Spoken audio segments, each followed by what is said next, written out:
All right, section 4.2.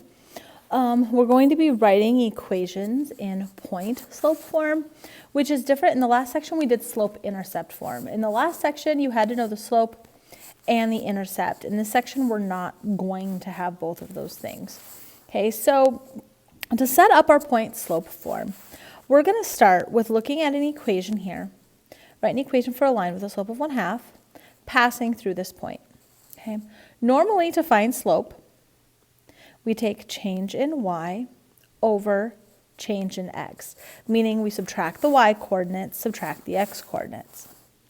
Okay, but all we know in this case, we know the slope's supposed to be 1/2, and we know we have 1.23, but this line has more than just that one point. It has an infinite number of points, so it has one other point, and let's go ahead and I'm just going to use x, y, for another random point. This is just standing for any other, and let's say any other point on the line.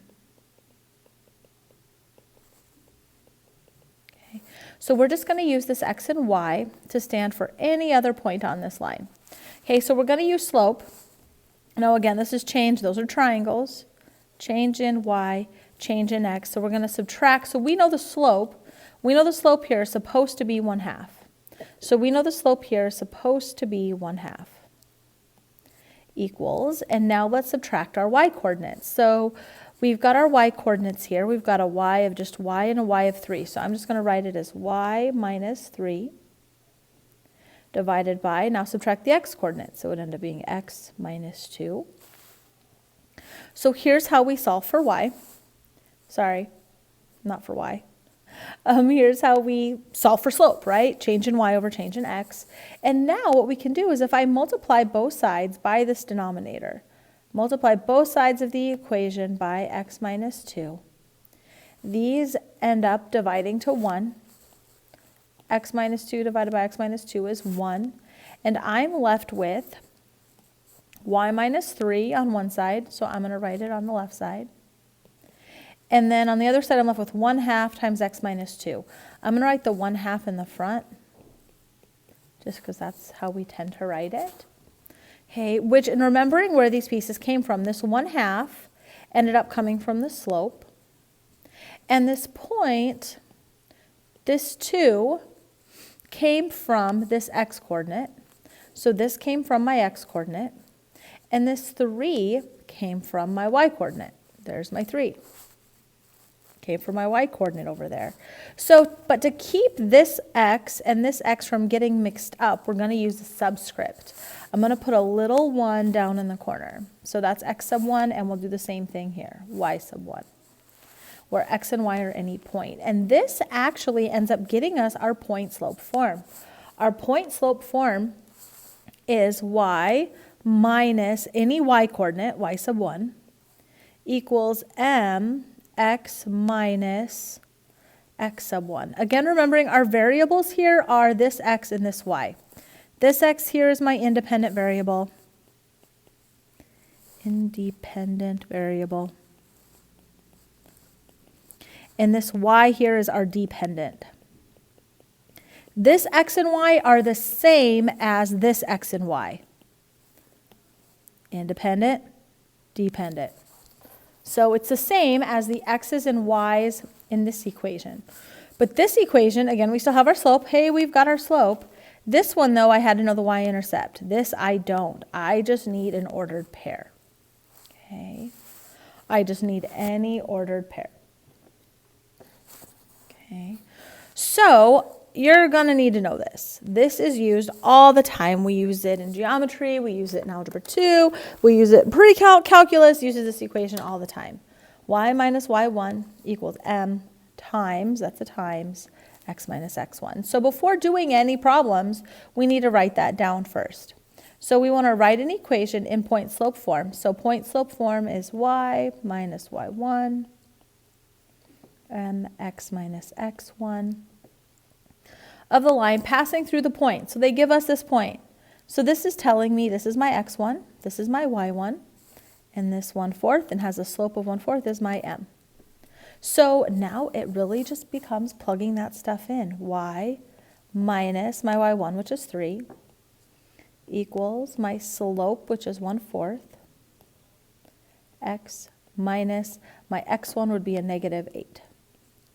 So we've got minus a -8. I think the only step here would be to replace that double negative with a plus. So y minus 3 equals 1/4 x plus 8.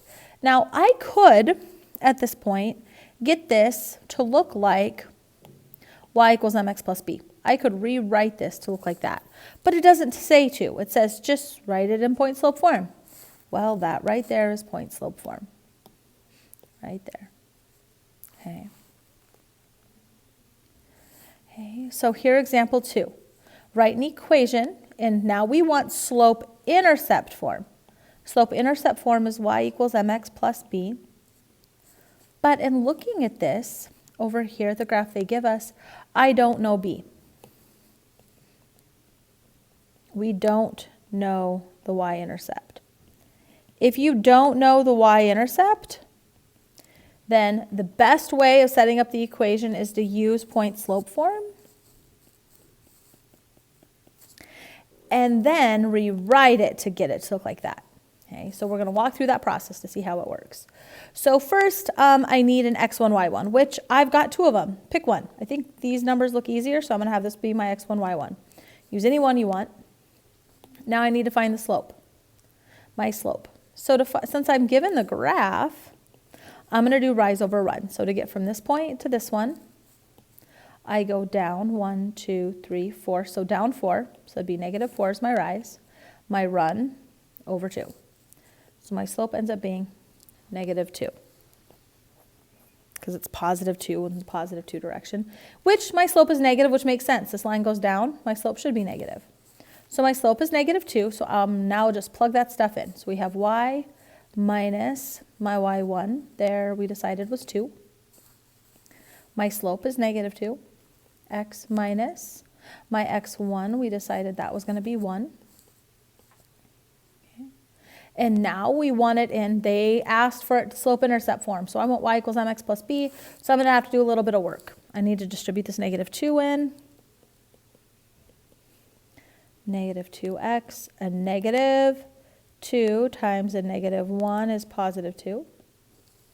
And then I'm going to have to add this 2 to the other side. It's +4. So there's my equation. Y equals 2x plus 4, which tells me that my slope is -2. My y-intercept is 4. Now let's look at my graph and make sure y-intercept of 4 makes sense. Which it does.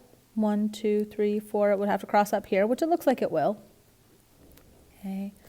So there is my slope-intercept form. Okay. Here we step it up a notch. Now we want to write a linear function with the values for -2. Sorry, f of 4. F of 4 equals -2 and f of 8 equals 4. So this 4 is my input, or my x. This -2 is my output, or my y. So this is going to correspond to the point for -2. Okay, so I've got an ordered pair. Here, this one, the input, or the x is my 8. The output is 4. So I have the point 8, 4.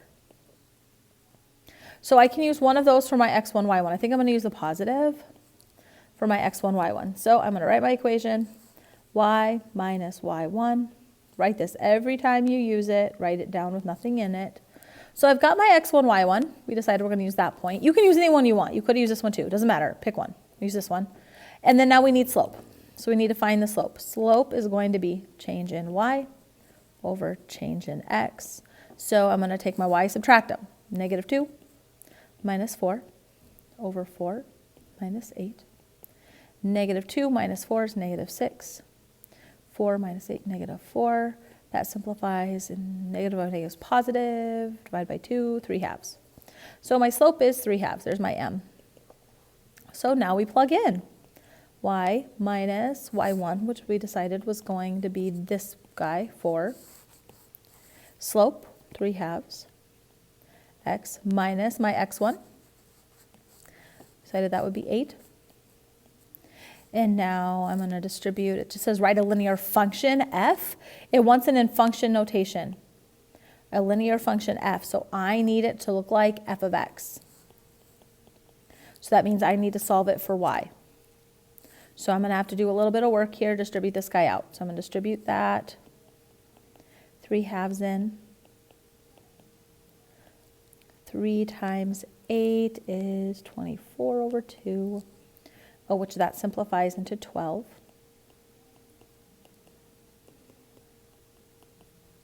And then add the 4 to both sides.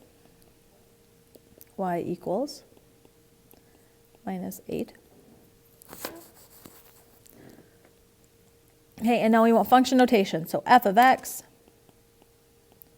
3/2 x minus 8. There is my function. Okay. Last example, I think. Yep. All right, so here we're doing some linear modeling. We're modeling a real-life situation with a linear equation. The student council is ordering customized foam hands to promote school spirit. The table shows the cost of ordering different numbers of foam hands. Can this situation be modeled by a linear equation? So first, can the situation be modeled by a linear equation? For it to be linear, I need a constant rate of change. So I'm going to look for that constant rate of change to see does it have it. So here we go up by 2, up by 2, up by 2. And here we're going up by, let's see, 46 to 34. What is that, 12?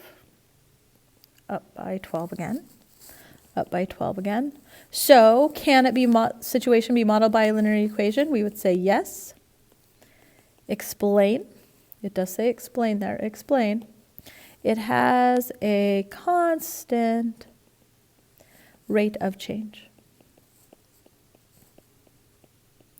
If possible, write a linear model that represents cost as a function in the number of foam hands. So we want a cost as a function of number of foam hands. Okay. So, well, I've got ordered pairs. There's an ordered pair. I've got the ordered pair 434. So I've got an x1, y1. You could have used any one you wanted. Another one that might be good is the 10 and 70, because those are both nice numbers. And then now we need to find slope. Well, in finding this rate of change here, we kind of found that change in y, change of x. So we can very easily find slope, change in y over change in x. So how did my y? My y went up by 12 each time. My x went up by 2. So my slope is positive 6. So y minus y1. And plug in now what you know. Y minus, we decided my y1 here would be 34.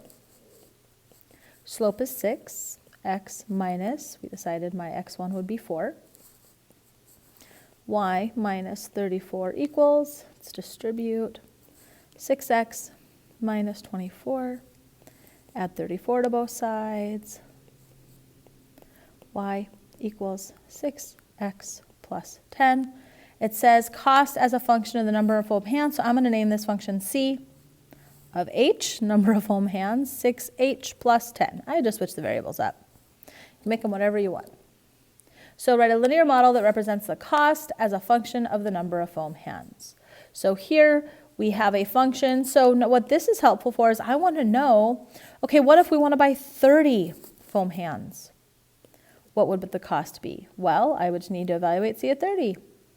Plug it in here for my h and solve. Okay. So now, practice. I want you to do page 185, 4 through 34 even. Please see me if you need any help.